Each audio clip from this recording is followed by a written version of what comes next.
This next tip is a really cool one. Let's say we need a rectangle that is exactly 10 and 15/16 inches wide and 7 and 4/6 inches high.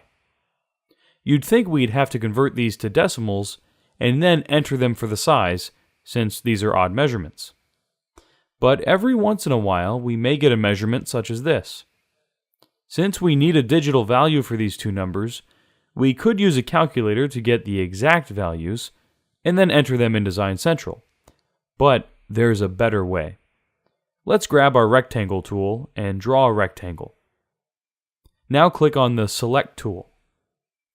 In Design Central, where we were able to enter the height and width values, first disable Proportional. Now to enter our values, instead of trying to calculate the values, let's enter them as is. For the width, we'll enter 10, a plus sign, because essentially we're adding 15/16 to the 10, and then 15/16 for 15/16. Press Enter, and it automatically converts it to decimals for us, which is 10.938 inches. Let's do the same for the height.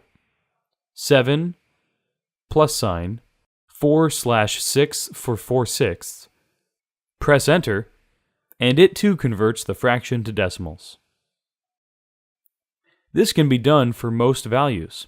For instance, let's say we need to rotate this rectangle 1/8 of 90 inches. Let's click on the Rotate tab, enter 90, with the asterisk character, which is multiply, 1/8 for 1/8, and press Enter. It converts the value to 11.25 degrees, which is 1/8 of 90 degrees. Let's try one more. Let's undo that by pressing Ctrl-Z.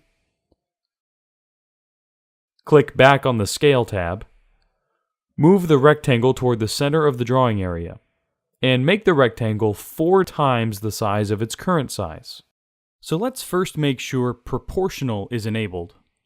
Place the cursor next to the current value, type asterisk, being the symbol for multiply, then type 4 and then press Enter.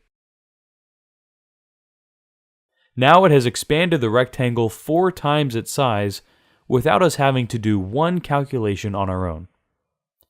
Therefore, anytime you have to enter a value, try this method if you are trying to calculate a certain size.